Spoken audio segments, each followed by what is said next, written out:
오늘 하나님께서 주시는 말씀 같이 보겠습니다. 사도행전 22장 30절입니다. 제 성경 신약 227쪽에 있습니다. 신약 성경 227쪽에 보시면 사도행전 22장 30절입니다. 찾으신 줄로 알고 한 목소리로 같이 읽어보겠습니다. 사도행전 22장 30절입니다. 시작. 이튿날 천부장은 유대인들이 무슨 일로 그를 고발하는지 진상을 알고자 하여 그 결박을 풀고 명하여 제사장들과 온 공회를 모으고 바울을 데리고 내려가서 그들 앞에 세우니라. 성도님들 계속해서 지금 저희가 사도행전을 지금 계속 보고 있습니다. 오늘 제목을 한번 따라해 보겠습니다. 공회에서의 바울의 변론. 다시 한번 해보겠습니다. 공회에서의 바울의 변론. 이제 공회 앞에 서서 바울이 어떻게 변론하는지 그 내용을 통해서 오늘 하나님께서 우리에게 주시는 메시지를 듣고자 합니다. 시간 우리 30절 다시 한번 읽어보겠습니다. 시작. 이튿날 천부장은 유대인들이 무슨 일로 그를 고발하는지 진상을 알고자 하여 그 결박을 풀고 명하여 제사장들과 온 공회를 모으고 바울을 데리고 내려가서 그들 앞에 세우니라. 천부장 입장에서는 채찍질을 해서 로마의 그 채찍질, 무서운 채찍질을 가해서 사건의 진상이 도대체 어떻게 된 것이냐, 그것을 알아보려고 지난 시간에 천부장이 애를 썼던 것을 우리가 봤습니다. 근데 바울이 로마 시민인 것을 알고 더 이상 그 방법으로는 진상을 캐낼 수가 없었어요. 다른 방법을 써야 했죠. 그래서 오늘 30절에 보면 사내들인 공회를 모으고, 종교적인 문제라고 생각했기 때문에 이제 공회를 통해서 진상을 좀 알아보자, 그런 생각을 했던 거예요. 이 사내들인 공회는 어떻게 되느냐? 대제사장이 의장입니다. 회장 역할을 했어요. 그 다음에 대제사장 외에 한 70명의 공회원들이 있어요. 그 사람들이 결정을 하는 겁니다. 유대인들의 자치기구예요. 그런데 이것이 그냥 자치기구다 이렇게만 생각할 수가 없는 게, 로마 사람들 입장에서는 또 유대인들이 반란을 자주 일으키는 또 민족으로 이렇게 생각을 했거든요. 그러니까 환심도 사야 되거든요. 또 유아 정책도 또 있어야 되니까 로마 입장에서는. 그래서 범법자를 극형에 처할 수도 있는 그런 권한도 때로는 줬어요. 그러니까 사도 바울이 그 사내들인 공회 앞에 지금 서야 되는 거예요. 거기서 판결이 나오는 거에 따라 사도 바울이 굉장히 불리한 입장에 설 수도 있는 겁니다. 지금 극형에 처할 수도 있는 이런 상황이에요. 그래서 천부장이 이제 그 사내들인 공회 앞에 사도 바울을 세우려고 어떻게 했느냐 하면, 거기 보니까 진상을 알고자 하여 일단은 사도 바울에게서 그 결박은 풀어줬어요. 로마 시민이니까 함부로 다룰 수가 없어. 그러니까 결박은 풀어주고 이제 제사장들과 온 공회를 모으는 겁니다. 사내들인 공회 그 회원들을 다 모으는 거예요. 갑자기 모인 거죠. 그러니까 천부장이 갑자기 소집을 시킨 거야. 그리고 바울을 데리고 나가서 그들 앞에 세우니라 이렇게 돼 있어요. 그들이라는 것은 그 의장까지 포함해서 71명의 그 사내들인 공회 앞에 사도 바울을 세웠다는 뜻이에요.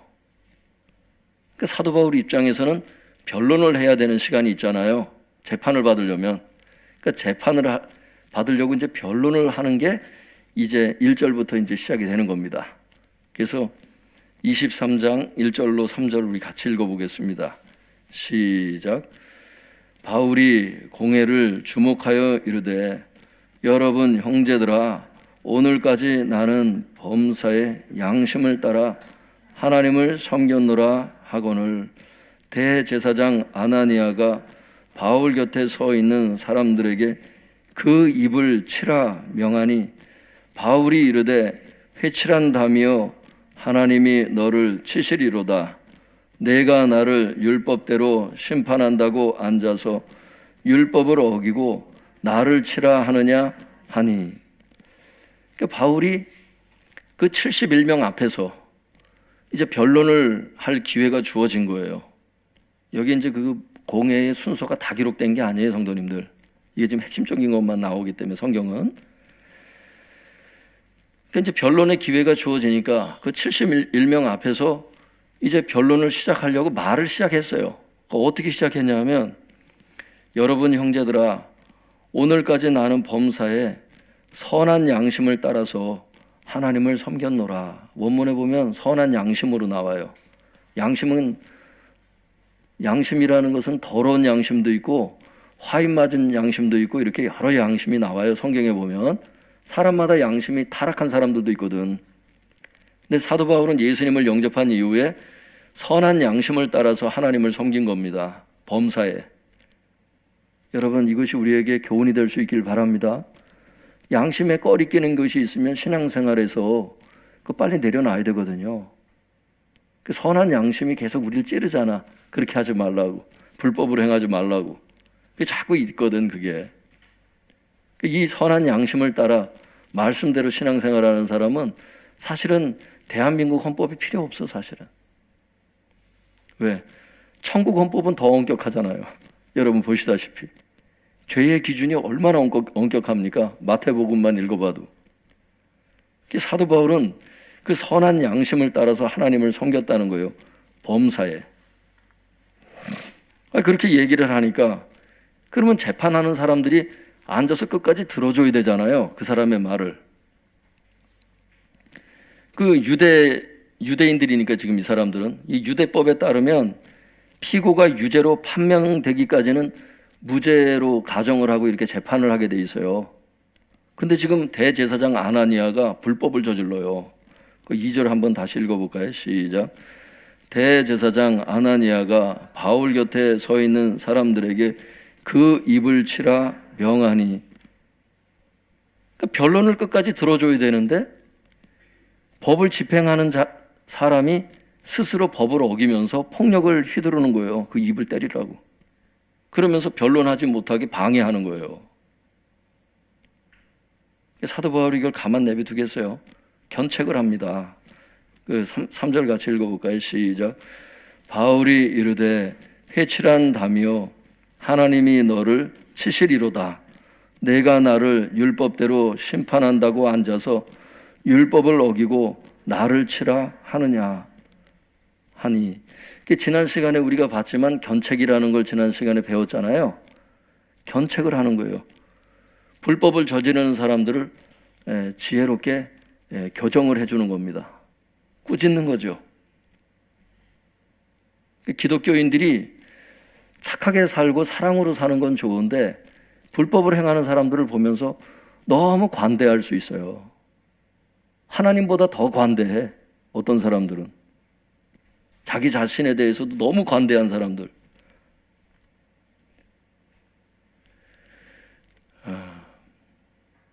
한번 따라 해볼까요? 불경건한 자비. 불경건한 자비. 그것을 불경건한 자비라 그래요.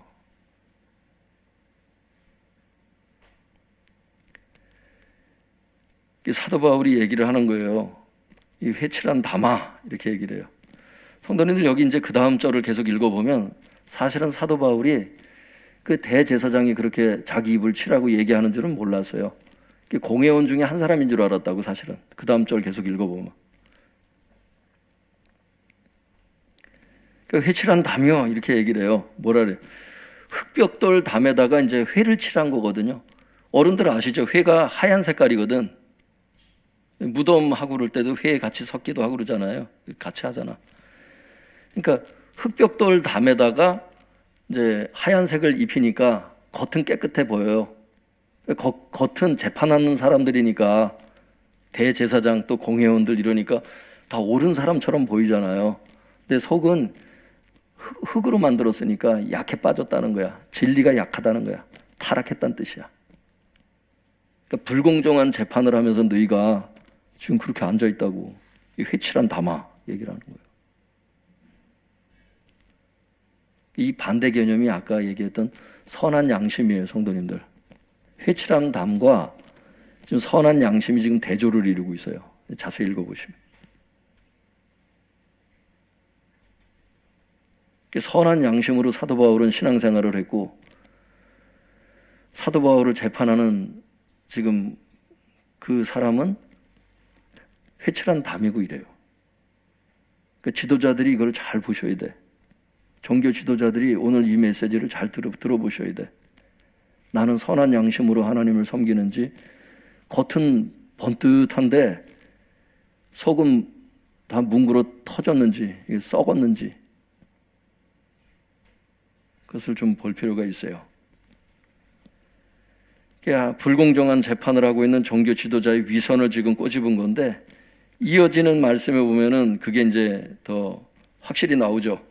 내가 나를 율법대로 심판한다고 앉아서 율법을 어기고 내 입을 치라고 지금 그렇게 얘기를 하는 거냐. 지금 변론하고 있는 중인데, 내 재판이 아직 끝나지도 않고 내가 유죄 판결도 받지 않았는데 아예 변론도 못하게 해? 이 얘기를 지금 하는 거예요. 근데 성도님들 거기 보시면 이런 말이 있잖아요. 회칠한 담이여 하나님이 너를 치시리로다. 하나님이 너를 치시리로다. 그래서 실제로 아나니아가 AD 66년에 비참하게 죽습니다, 여러분. 혼자 불법 저질러. 여러분 지금 이렇게 보면 내로남불의 어떤 그런 재판이 있고 그래요. 이 표적 수사 같은 거. 여러분 잘 보시죠, 요즘에도 이렇게 보시면.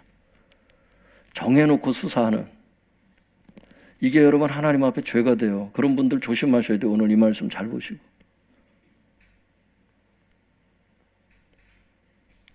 하나님은 한 사회가 타락한 그 징조 중에 하나가 불공정한 재판을 하는 것에 대해서 하나님은 굉장히 여러분 진노하십니다. 구약 성경에도 보면. 그 사회를 하나님께서 쓸어버리시는 이유 중에 하나가 불공정한 재판입니다, 여러분. 한 사회가 타락의 척도를 나타내는 게 재판이에요, 여러분. 그 다음에 종교 지도자입니다. 오늘 종교 지도자의 선한 양심과 어떤 사람은 또 회칠한 담의 삶을 살고 불공정한 재판을 하며, 이게 오늘 두 가지가 다 나오는 거예요, 오늘 이 본문에. 하나님께서 이스라엘 백성을 하나님께서 징계하실 때를 보면은 이 두 가지가, 또 한 가지까지 뽑는다면 우상숭배, 이 세 가지가 타락의 척도야. 이 세 가지가 잘못됐을 때 하나님께서 아수르를 보내서 여러분 북이스라엘을 멸망시키시고, 남유다가 또 그런 짓을 하니까 그 다음엔 바벨론을 보내셔서 그 사회를 쓸어버리시는. 여러분 대한민국의 지금 재판은 어디가 있어요? 어디쯤에 있는 것 같아?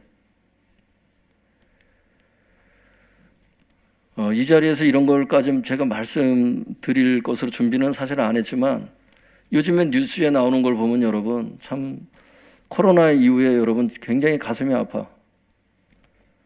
지금 이 정부가 교회를 얼마나 많이 두드려 패는지를 몰라. 신천지가 기독교입니까, 여러분? 신천지는 이단이고 기독교가 전혀 무관한 거예요. 그거는 교주가 있잖아. 거기는 우린 교주가 없고 우리는 오직 하나님을 섬기잖아. 신천지가 대구 그 사건을 여러분이 아시잖아요. 그래서 코로나19 확산에 굉장히 역할을 많이 했기 때문에 그 이후에 교회에 대한 그 비평이, 그 평가가 현격히 나빠졌어요, 여러분. 요번에도 그 인천에서 모 목사님이 이제 나이지리아 다녀오셔서 오미크론 그 퍼쳤다고 아직까지도 여러분 그 교회가 지금도 나와. 최초에 이제 이렇게 어떤 그 코로나19를 확산시킨 사람도 있을 것 아니겠어요? 그렇다고 그 사람 직장이 다 나와요, 여러분? 개인 신상이 다 공개가 되냐고. 근데 목사들은 공개가 돼요. 교회도 공개가 되고. 어느 교회까지 이름을 다 찍어가지고 여러분 다 방송을 해버려. 며칠을.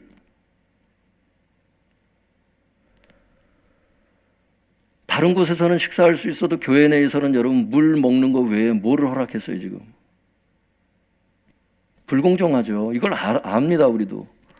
여러분, 교회가 지금 2만 교회가 문을 닫았어. 몇 개월 전 통계입니다, 이게 지금.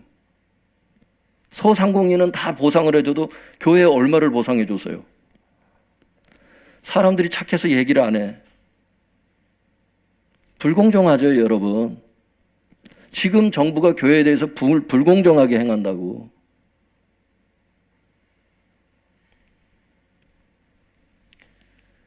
코로나 밀접 접촉을 생각하면 여러분 대중교통 이용하거나 예를 들어서 버스다, 지하철이다. 여러분 앉아서 음식 먹는 건 유도 아니야. 대부분 교회들은 여러분 지금 방역수칙을 잘 지킵니다. 저희 교회만 해도 방역수칙을 잘 지켜요. 성도님들 보시면. 전체 코로나 그 직능별로 코로나 발생 그 퍼센테이지가 다 나온 게 있어요. 교회는 몇 프로 안 됩니다. 실제로는 여러분. 그걸 보면. 근데 교회가 코로나의 온상지처럼 얼마나 방송을 해야 되는지 몰라요, 지금. 그 사람들이 신문 기사를 나와서 그 댓글을 한번 읽어보시면 교회에 대한 얼마나 많은 반감과 분노가 있는지 몰라요. 시민들이. 전도길을 막아놓고자 아주 작정하지 않은 다음에야 이렇게 할 수는 없는 겁니다. 제가 정부에 대해서 이런 얘기 처음 하죠, 지금 거의. 이런 얘기. 오해하지 말고 들으세요, 여러분. 저는 계속 이렇게 무슨 이데올로기를 전하는 사람이 아니에요. 진짜 간만에 전한다고. 근데 오늘 재판에 대한, 불공정한 재판에 대해서 지금 말씀드리기 때문에 표적 수사나 여러 가지를 지금 말씀드리는 거예요, 제가. 이 사회가 얼마나 불공정한지를.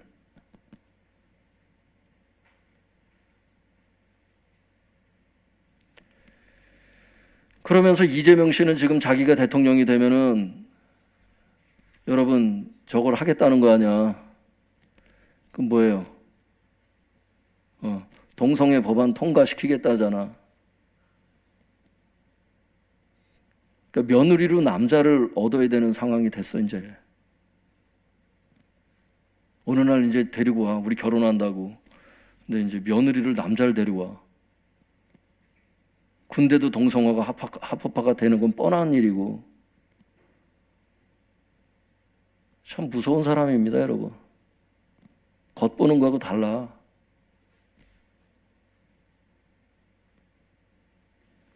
교회가 이걸 얘기해 주지 않으면 안 돼. 저도 이게 이제 일종의 견책이죠. 지금 말씀드리는 게. 여러분들의 눈을 뜨시라고.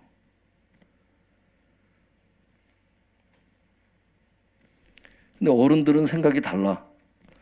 지난번에 우리 어머니 만나러 갔더니 어머님이 어른들은 그렇게 생각 안 하시더라고. 우리 어머니가 그렇다는 게 아니라 주변 분들이 돈을 나눠주는 정부를 안 찍을 거라고 그러는데 많은 어른들이. 왜? 일단 돈이 필요하니까. 돈을 나눠줘서 싫은 사람은 없잖아. 어른들의 생각은 그렇습니다, 여러분. 일단 돈이 필요하니까. 여러분 이런 측면도 한번 생각해 보시라는 거예요. 이게 꼭 진리는 아니지만 할렐루야, 이런 측면이 있다는 거예요. 성도님들, 바울은 불공정한 재판을 지금 당하면서 자기 입을 때리는 그 사람을 보면서 그렇게 명하라고 하는 사람이 대제사장인지는 몰랐지만 그 자리에 앉아있는 사람은 분명히 산헤드린 공회원의 회원이었을 거 아니에요. 그 나름대로 종교 지도자가 앉아 있으니까 그 사람을 지금 견책하는 거예요. 당신이 하는 건 잘못된 거라고. 재판은 그렇게 하는 게 아니라고. 여러분 너무 물러 터지지 않길 바랍니다. 그 지혜롭게 얘기할 자리에서는 얘기를 해야 된다. 아니면 자기를 보호하지 못해서 사내들인 공회에서 재판한 대로 사도 바울은 굉장히 어려움을 당해서 복음도 전하지 못하는 상황이 되는 겁니다. 지금 이제 위급한 상황이니까 이런 것을 견책을 하는 거예요. 이 정도 말씀드리겠습니다. 4절 5절 같이 한번 읽어보겠습니다. 4절 5절 시작. 곁에 선 사람들이 말하되 하나님의 대제사장을 내가 욕하느냐. 바울이 이르되 형제들아 나는 그가 대제사장인 줄 알지 못하였노라. 기록하였으되 너의 백성의 관리를 비방하지 말라 하였느니라 하더라. 여러분, 옆에 선 사람들이 이제 사도 바울이 얘기를 듣고서는 회칠한다며 그러면서 막 이런 얘기를 하니까 옆에 선 사람들이 얘기를 하는 거예요. 하나님의 대제사장을 네가 욕하냐고. 그러니까 사도 바울이 이렇게 대답을 합니다. 형제들아 나는 그가 대제사장인 줄 알지 못하였노라. 기록하였으되 너의 백성의 관리를 비방하지 말라고 하였느니라. 이게 출애굽기 22장 28절에 있는 말씀을 인용하면서 그 관리들에 대해서 백성들이 어떤 마음을 가져야 되는지를 강조하는 구절이에요. 지금 여기서 한 가지 좀 짚고 넘어가야 될 게 이 부분이에요. 이건 교역자들을 위해서 더 얘기를 드리는 겁니다. 잘못 알고 있을 수 있기 때문에. 사도 바울이 지금 여기서 뭐라 그랬죠? 5절에서 나는 그가 대제사장인 줄을 알지 못했다. 여기에 대해서 여러 학자들이 있거든요. 이 견해가 진짜 대제사장인 줄 알고 얘기를 했다 하는 사람들도 있어요. 그런데 대부분의 학자들은 그걸 따르지 않습니다. 대부분의 학자들은 바울이 정말 대제사장이 누구였는지를 몰랐다는데 방점을 두고 있습니다. 그 이유가 이래요. 바울의 인격을 보건대 거짓말을 할 리는 없다는 겁니다. 거짓말이 죄라고 바울 서신에 보면 쭉 기록된 게 있잖아. 근데 본인이 지금 나는 대제사장인 줄을 몰랐다고 이렇게 거짓말을 칠 리는 없다는 거예요. 왜? 자기 스스로가 죄를 짓는 거 아니야, 하나님 앞에. 그게 아니고 거짓말을 하지 않았어요. 그 다음에 출애굽기 22장 28절을 인용하면서 위정자에 대한 백성의 도리를 지금 강조하고 있지 않습니까? 이게 맞다고 자기도 생각한다고 그러면서 성경까지 인용하면서 거짓말을 할 리는 없죠, 사도 바울이. 그 외에 그 학자들의 견해를 보면 지금 사내들인 공회가 긴급하게 소집이 됐잖아요. 그 대제사장이 대제사장의 옷을 입지 못하고 지금 왔다고 지금 생각하는 학자들도 많이 있어요. 그러다 보니까 또 대제사장은 주기별로 좀 자주 바뀌었고 얼굴을 모르는 거죠. 이 세 가지 이유 때문에 대부분의 학자들은 사도 바울에게 그 입을 쳐라 이렇게 명령했던 사람이 대제사장인 줄을 실제로 몰랐다는 곳에 방점을 찍고 있습니다. 참고하시기 바랍니다. 6절에서 10절 한번 같이 읽어보겠습니다. 시작. 바울이 그중 일부는 사두개인이요 다른 일부는 바리새인 줄 알고 공회에서 외쳐 이르되 여러분 형제들아 나는 바리새인이요 또 바리새인의 아들이라 죽은 자의 소망 곧 부활로 말미암아 내가 신문을 받노라. 그 말을 한즉 바리새인과 사두개인 사이에 다툼이 생겨 무리가 나누어지니 이는 사두개인은 부활도 없고 천사도 없고 영도 없다 하고 바리새인은 다 있다 함이라. 크게 떠들세 바리새인 편에서 몇 서기관이 일어나 다투어 이르되 우리가 이 사람을 보니 악한 것이 없도다. 혹 영이나 혹 천사가 그에게 말하였으면 어찌하겠느냐 하여 큰 분쟁이 생기니 천부장은 바울이 그들에게 찢겨질까 하여 군인을 명하여 내려가 무리 가운데서 빼앗아 가지고 영내로 들어가라 하니라. 성도님들 6절에 보니까 바울이 공회원들을 이렇게 보니까 공회원들 중에 일부는 사두개인이야. 또 한 부류는 바리새인이야. 이거를 알았어요. 사도 바울이 딱 눈치를 딱 이렇게 보니까. 그래서 이렇게 얘기를 합니다. 여러분 형제들아, 나는 바리새인이다. 또 바리새인의 아들이다. 죽은 자의 소망 곧 부활 때문에 내가 이렇게 신문을 받게 되었다. 이렇게 일부러 얘기를 한 거예요, 지금.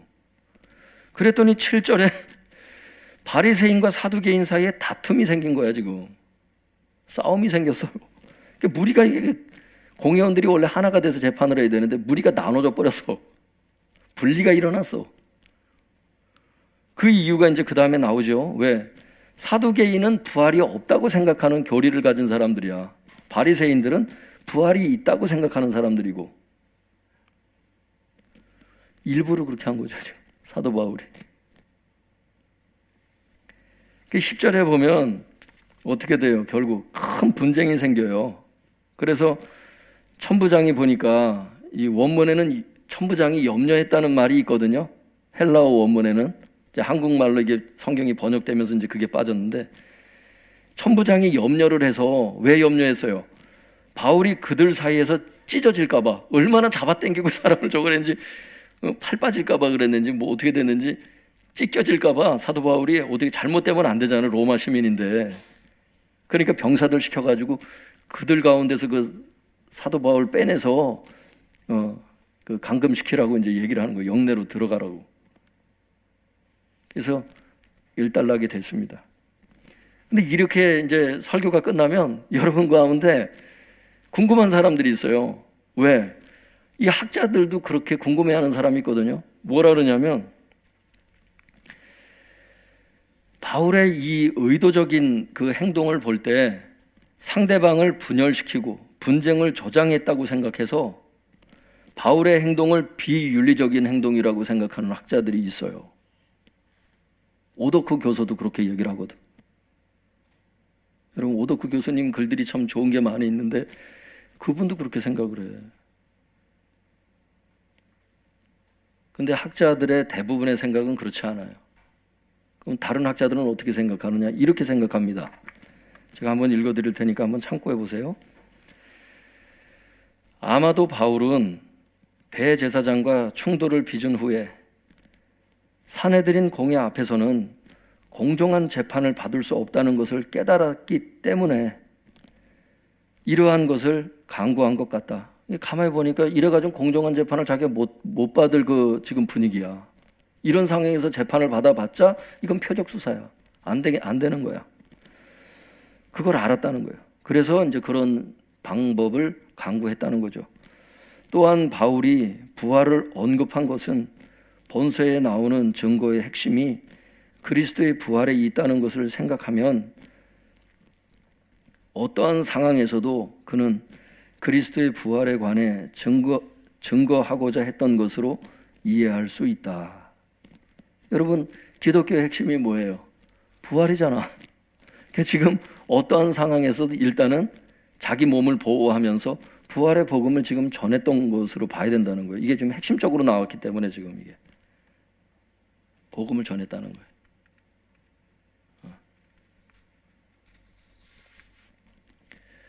사랑하는 성도 여러분, 사도 바울은 불공정한 재판을 하고 있는 종교 지도자를 견책을 했습니다. 그리고 공정한 재판을 받을 수 없게 되자 지혜롭게 위기를 극복했고 자기를 보호하면서 부활의 복음을 전했습니다. 바라기는 바울처럼 불법을 행하는 자들에게 사랑의 견책을 할 수 있기를 바랍니다. 그리고 위기가 닥칠 때 지혜롭게 피하셔서 자신을 보호하면서 복음도 전할 수 있기를 바랍니다. 마지막 말씀 읽어보겠습니다. 11절입니다. 시작. 그날 밤에 주께서 바울 곁에 서서 이르시되 담대하라. 내가 예루살렘에서 나의 일을 증언한 것 같이 로마에서도 증언하여야 하리라 하시니라. 사도 바울이 그런 일을 당하고 났을 때 여러분 그 마음이 얼마나 힘들었겠어요? 여러분 재판을 받아보셨어요? 그럴 때 그 마음이 얼마나 떨리고 더군다나 사내들인 공회에 자기가 밑보였을 때 어떤 결과가 있을지 대단히 두렵지 않았겠어요? 그날 밤에 예수님이 바울 옆에 나타나셔서 그래서 뭐라고 주님이 그러시냐면 첫 마디가 담대하라. 여러분 재판을 놓고 담대할 수 있길 바랍니다. 담대하라. 이게 원문에 보면 이렇게 돼 있다고요. 한번 따라해 볼까요? 용기를 내라. 기운을 내라. 그런 뜻입니다. 지금 사도 바울에게 하신 말씀이에요. 또 오늘 우리에게 주시는 말씀이에요. 용기를 내. 기운을 내. 원문에 보면 단순히 용기가 아니라 큰 용기를 내라 그 뜻이에요, 사실은. 담대하라 그러시면서 뭐라 그러시냐면 예수님께서 사도 바울에게 여러분 예수님 살아계신 것을 알 수 있길 바랍니다.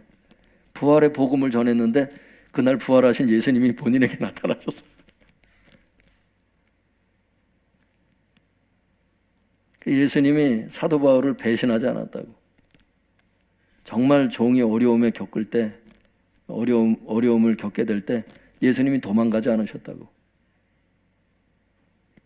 여러분 사람은 도망갈 수 있는데 예수님은 여러분 끝까지 십자가까지도 여러분 자기 몸을 내대서라도 그 살려내잖아요. 예수님 성품이 그래요. 여러분이 힘들었을 때 사람들은 다 도망갈 수 있어요, 여러분. 전 그걸 진짜 체험했어. 힘들 때 도와달라 그러잖아. 안 도와줘. 그냥 한두 번 그냥 도운 거지. 그게 안 돼. 그게 인간이야.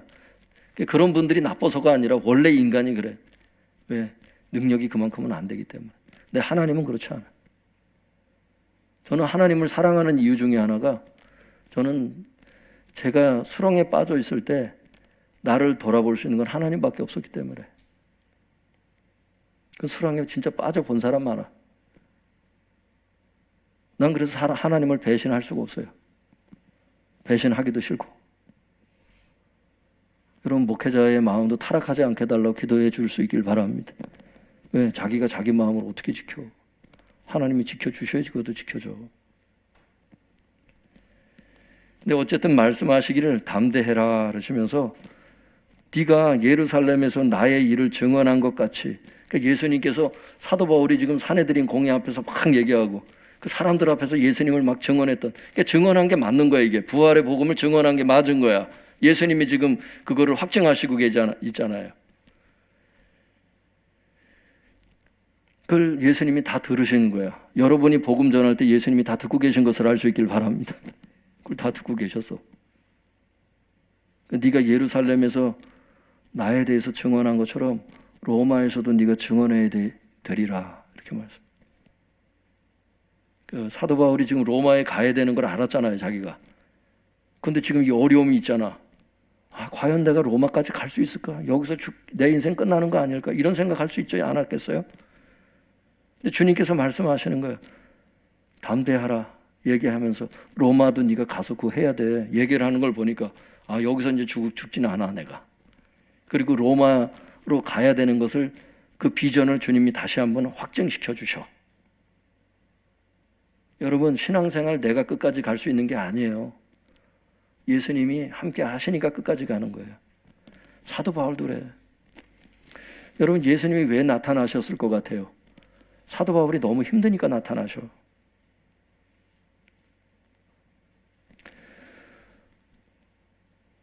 여러분 그 케네스 에겐 목사님 그 글에도 그게 나오거든요. 주님의 음성이 사람의 음성처럼 그렇게 큰 음성으로 들릴 때 사실 앞에 어려움이 있기 때문에 그런 경험을, 자기가 인생을 살아보니까 80몇 년 살아보고 이제 살아보니까 하나님이 특별한 경험을 주실 때는 앞에 너무 큰 환란이 있기 때문에 웬만큼 경험을 주셔서는 안 되는 거야 이게. 그러니까 큰 경험을 주시는 거야. 우리는 막 성령의 그 큰 음성도 듣고 막 맨날 환상 보고 막 이랬으면 좋겠죠. 그 환상 보여주실 때 어느 때 보여주세요?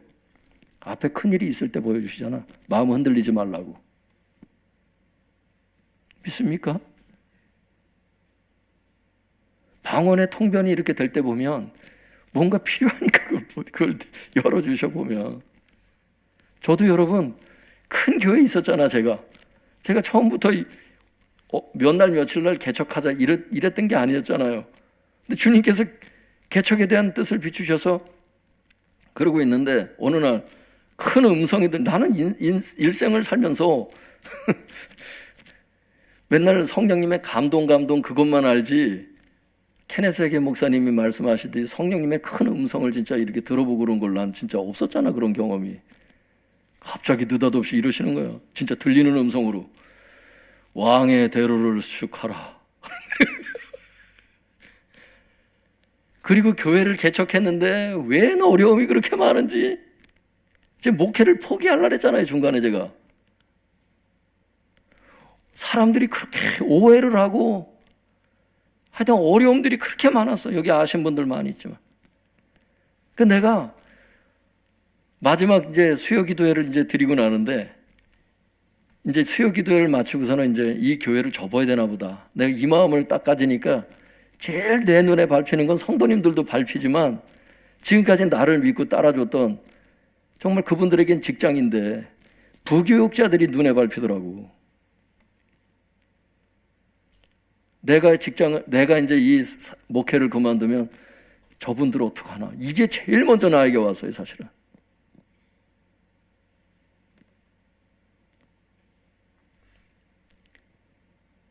내 왕의 대로 슉하라 말씀하신 주님은, 여러분, 불공정한 재판이 있든 뭐가 있든 여러분, 하나님의 교회는 하나님이 세우시더라고. 여러분, 여기 1층 올라가시면 지금도 이 갈비탕 집이 있어요.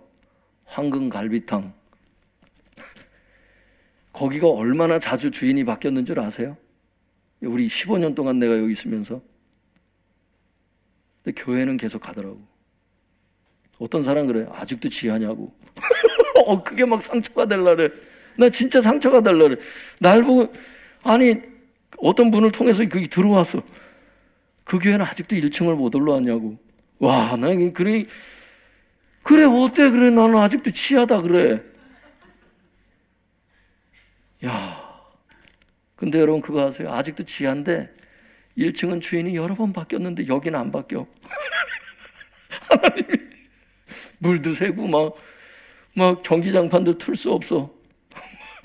시래기 소리는 또 얼마나 요즘에 크게 들리는지. 근데 하나님 여기 있으래. 여기 계속 있으래. 제가 깨달은 게 이거예요. 사람이 볼 때 큰 교회와 하나님 보실 때 크다는 개념이 다르더라고.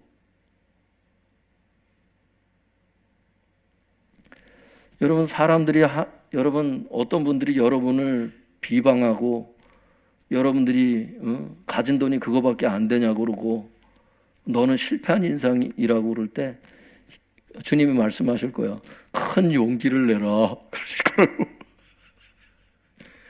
여러분, 아주 왕성한 용기를 낼 수 있기를 바랍니다. 여러분은 실패한 분들이 아니야. 그리고 또 사람이 어려움을 겪으면서 더욱 단단해지는 게 있어요. 하나님이 그걸 원하신다고. 그리스도 안에서는 내가 어려움을 겪었던 게요, 그게 극복되고 이제 나면은 그게 다 은사로 바뀌어요. 어려운 그 사람을 진짜 이해를 하거든. 그 다음에 진짜 도와주려고 해. 자기가 어려움을 겪은 사람은 사람들 다 있는 데서 여러분 막 나오시라고 그래가지고 막 쌀을 나눠주고 이러지 않아. 여러분 나오시라고, 자 여러분 이거 100만 원입니다. 제가 이 사람 도와드리겠습니다. 장학금입니다. 막 이거 안 해. 조용히 해. 그냥 오른손이 하는 것을 왼손이 모르도록 은밀히 그냥, 왜 자존심 상하지 않게. 어려움을 겪지 않은 사람들이 그렇게 나팔을 부는 거예요. 그게 사람을 돕는 것도 자존심 상하게 하면서 막 돕는 거 아니에요, 여러분. 정말 어려울 때 쌀을 타러 가는 게 얼마나 힘든데 그게. 여러분, 자존심 강한 사람들은, 자존심 있는 진짜 강한 사람들은 그 쌀 배급받는 거 힘듭니다. 그거 남들한테 도움 안 받아봤던 사람들은. 근데 어떤 사람들은요, 좀 그런 자존심도 좀 낮출 필요가 있어. 쌀도 좀 타 먹을 수도 있어야 돼. 때로는 도움도 받을 수 있어야 되고, 사람이 살면서. 아주 그 자존심 강한 사람들은요, 누가 자기 어려움을 알까봐 막 너무 그렇게 쉬쉬하는 사람들이 있고, 그 자존심 때문에 그게 다. 그거 꺾으시는 거야 지금 하나님이. 겸손해야 되거든. 부들부들해야 하나님이 시키시는 거 하거든. 교만하면은 그걸 하나님이 시키시는 일이 자기 마음에 안 들고 폼이 안 난다 생각하면 그거 하겠어요? 폼 나는 일만 하려고 그러지. 근데 하나님 일은 그렇지 않거든요. 한번 따라해 볼까요? 겸손한 섬김. 그거를 원해서 이렇게 인도를 하시는 거예요, 하나님께서. 굳은 일을 하려면, 교회 일을 할 때 굳은 일이 많잖아요, 성도님들. 굳은 일을 하려니까 어때요? 화장실 청소 2년을 했는데 지금 제가 개척해서, 예전에 그런 걸 누가 해? 다 성도들이 하고, 큰 교회 있을 때 다 구역장님들이 하고 다 하지, 목사가 누가 직접 그걸 해. 근데 이제 막상 내가 교회를 개척해서 그걸 해보니까 할만하더라고. 우리 사모님은 그거 남자들은 그 이제 남자들이 흘리는 게 눈물만이 아닙니다. 뭐 이러면서 나 써 있는 거 있어요. 한 발자국만 좀 앞으로 가라고. 엉뚱한 데다 다 해가지고 막 누래지고, 그 사모님이 손으로 다 닦잖아, 그거. 변기, 남자 그 소변기 그거 사모님이 그거 계속 다 닦았었어요. 그거 한 2년을. 그게 그 누런 게 그게 이제 그게 쌓이면 그게 그 소변기가 막히거든요, 여러분. 그래서 이건 저는 이제 하면서 이거 반드시 눌러놓고 나오는데, 잘 흘릴 수 있기를 바랍니다. 잘 흘리셔야 돼, 그게. 하여튼 그런 게 있는데, 뭘 얘기해다 이 말씀을 드릴지 모르겠는데. 하여튼간 그 어려움이 올 때 여러분, 하나님께서 기운 내길 원하신다고. 거기에서 이렇게 좌절하길 주님 결코 원치 않으시더라고. 여러분 너무 낙심하지 마세요. 좋은 날도 이제 앞으로 있을 겁니다. 정말이에요. 여러분, 우리 힘으로는 끝까지 걸어갈 수는 없지만 주님께서 함께 하시기에 끝까지 걸어갈 수 있습니다. 힘들 때마다 우리를 응원하시고 위로하시고 비전을 주시는 주님을 바라보시길 바랍니다. 그래서 주님께서 사도 바울을 응원하신 거예요, 사실은. 담대하라고 위로하시고 그다음 비전을 다시 비추시잖아요. 주님께서 저와 여러분을 영원토록 떠나지 않으실 겁니다. 배반하지 않으실 거예요. 기도하겠습니다.